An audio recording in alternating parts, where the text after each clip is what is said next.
वज़ीर-ए-आज़म की हिदायत के बावजूद कि किसानों से गंदम खरीदी जाए, उन्होंने पंजाब हुकूमत को भी ये पैगाम दिया है, वफाकी हुकूमत को भी ये पैगाम दिया है, तो ये मामला आगे क्यों नहीं बढ़ रहा?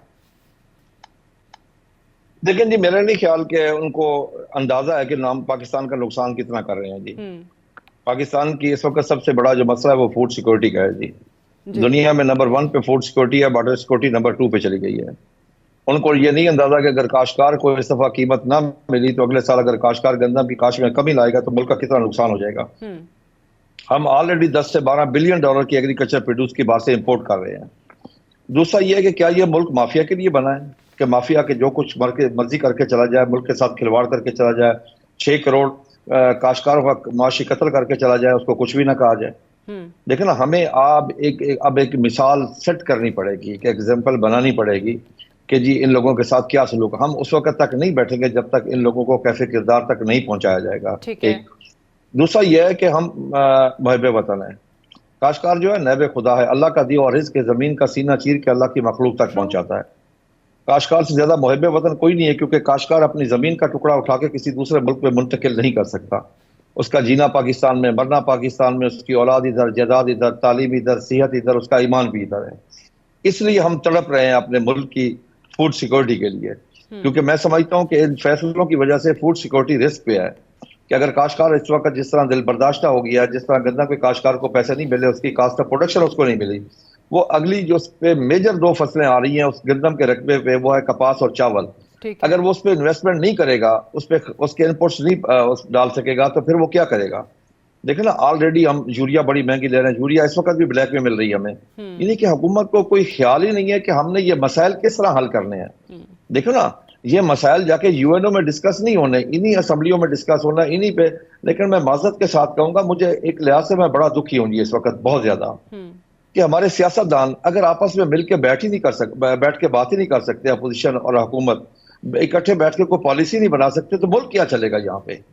देखो ना, आपस की जिद, लड़ाइयाँ, इस तरह तो मुल्क नहीं चलते होते। ठीक है, सियासी मुखालफत जरूर। दरिया को कूजे में बंद कर दिया। अगर वाकई में आपस में बैठ सकते, बातचीत कर सकते, तो ये मसाइल जो आजकल कहीं भी किसी भी जगह पर हमें हैं वो ना होते। लेकिन मुझे ये बताइए, मैंने जो पहले सवाल किया था कि वज़ीर-ए-आज़म ने हिदायत दी हैं, आप कहते हैं कि उनको शायद इतने मसले का इदराक भी नहीं है, तो उनकी हिदायत पे सिर्फ और सिर्फ गंदम खरीदने वाली बात पे अमल क्यों नहीं हो रहा? देखिए, मैं आपको अर्ज करूं, वज़ीर-ए-आज़म ने बिल्कुल अपना कुछ कोटा भी बढ़ाया है। उन्होंने जो 14 लाख टन था उसको 18 लाख टन किया है। लेकिन दैट्स पीनट, 4 लाख टन। ये 4 लाख टन पास्को है पूरे पाकिस्तान में, सिर्फ पंजाब में नहीं है, पूरे पाकिस्तान में। फिर एक इशू और है, इस इशू को कोई नहीं इस वक्त तक एड्रेस कर रहा। क्या ये भी आपस में बैठ के बात नहीं कर सकते? फर्क क्या, मेरा जिला खानेवाल है जी।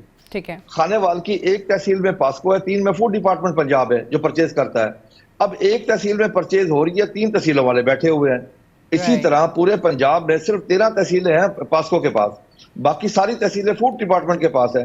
अब बाकी सारी तहसीलों का यानी कि 80% लोगों का क्या कसूर है जिनसे गंदम नहीं ली जा रही, 20% लोगों से ली जा रही है। देखिए ना, ये चीजें बैठ के डिसाइड करने वाली होती हैं, फैसला आपस में बैठ के। अगर हमारे मियाँ साहबान, नीचे भी हुकूमत उनकी है, ऊपर भी उनकी, अगर दोनों ये भी आपस में बैठ के बात नहीं कर सकते तो फिर तो अपोजिशन से भी नहीं हो सकती। अच्छा, आप जी सही कह रहे हैं। अभी भी हम देख रहे हैं उसमें 2 चीज़ें नज़र आ रही हैं कि मियां नवाज शरीफ साहब का बयान आता है जहां पे बाकी तमाम लोग मुतालबा करें तहकीकात का, वहाँ पे ज़ाहिर है नवाज शरीफ साहब भी 3 बार के वज़ीर-ए-आज़म है मुल्क के, वो भी मुतालबा कर रहे हैं। लेकिन जो उनके छोटे भाई जो वज़ीर-ए-आज़म है शहबाज शरीफ साहब, वहाँ पे ये हिदायत ज़रूर हैं कि जी ठीक है गंदम खरीद लें या कोटा बढ़ा दें, लेकिन हिचकिचाहट है इन्वेस्टिगेशन को लेके। आपको भी ये लग रहा है कि वाकई तहकीकात में कहीं ना कहीं कोई प्रॉब्लम्स हैं या कोई रुकावटें हैं? देखिए, मैं आपको अर्ज करूं, मैं पहला बंदा हूं जिसने एप्लीकेशन दी थी इस इन्वेस्टिगेशन के लिए, और मैंने पूरा रिकॉर्ड साथ लगाया था। ये हर चीज मैं निकाल के लेके आया था, बल्कि मीडिया को सबको भी वो रिकॉर्ड मैंने दिया। मुझसे पहले किसी के पास नहीं था कि गंदम कितनी इंपोर्ट हुई है, किस किस जहाज पे आई है, और हमारे पास कितनी गंदम पड़ी हुई थी। ये सारा रिकॉर्ड मैं लेके आया था, और कितना नुकसान हुआ इस मुल्क का, काश्तकार का और हुकूमत का अपना कितना नुकसान हुआ है। तो मैंने वो एप्लीकेशन बना के मैंने प्राइम मिनिस्टर को दी, आर्मी चीफ को दी, डीजी SIFC को दी, मिनिस्टर फाइनेंस को दी, और मिनिस्टर फूड सिक्योरिटी को भी दी। मैं उनका ममनून हूं कि उस पर इंक्वायरी शुरू है, लेकिन इंक्वायरी और परचेज करना ये 2 अलग मैटर है। इंक्वायरी भी हो और वो किरदार जो है वो कैसे किरदार तक भी पहुंचे जो लोग उसमें मुलविस हैं। क्योंकि उन्होंने 6 करोड़ पाकिस्तानी काश्तकारों का मुआशी कत्ल किया है। मैं तो चाहूंगा कि वो लोग फांसी लगे, क्योंकि काश्तकार इस वक्त अपने घरों में, उनके घरों में सो गए। आपने जैसे आज भी कहा था अपनी प्रेस कॉन्फ्रेंस में कि गंदम माफिया ने 100 अरब रुपए बनाए हैं और काश्तकारों का नुकसान किया है। बीबी सिर्फ इस दफा 100 अरब नहीं, मैं आपको अर्ज कर दूं, आज से 2 साल पहले हमने गंदम बेची 2200 रुपए मन, किसी काश्तकार को 2201 रुपया नहीं मिला। एंड कंज्यूमर को गंदम मिली 6000 रुपए मन, 1700 अरब रुपया ये माफिया खा गया उस वक्त भी। देखे ना, अक्सर औकात बात होती है कि जी मैं एज ए काश्तकार मुझे सवाल करते हैं, तुम नहीं चाहते कि गरीब को रोटी सस्ती मिले? खुदा की कसम मैं चाहता हूं गरीब को रोटी 5 रुपए की मिले, गरीब को रोटी मुफ्त मिलनी चाहिए, उसका हक है। लेकिन क्या हमारी कॉस्ट ऑफ प्रोडक्शन देखी जाती है? कोई उसमें मुशावरत होती है? कोई महकमे बैठ के काम करते हैं?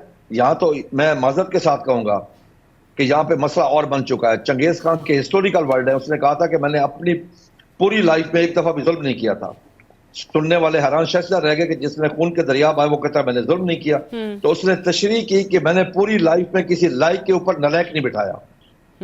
अब जिन लोगों का ज़राअत से कोई ताल्लुक ही नहीं होता, दूर दूर तक, जिन्हें पता ही कोई नहीं होता, वो आके पॉलिसी बनाते हैं, अब बाख्तियार होते हैं और फिर अपनी मन मर्जी करते हैं। वो लोग आके किसी टेक्निकल बंदे की बात नहीं सुनते, वो अपनी मर्जी करवाते हैं वहां के एज ए सेक्रेटरी बैठ के या कहीं और बैठ के अपनी मर्जी करवाते हैं।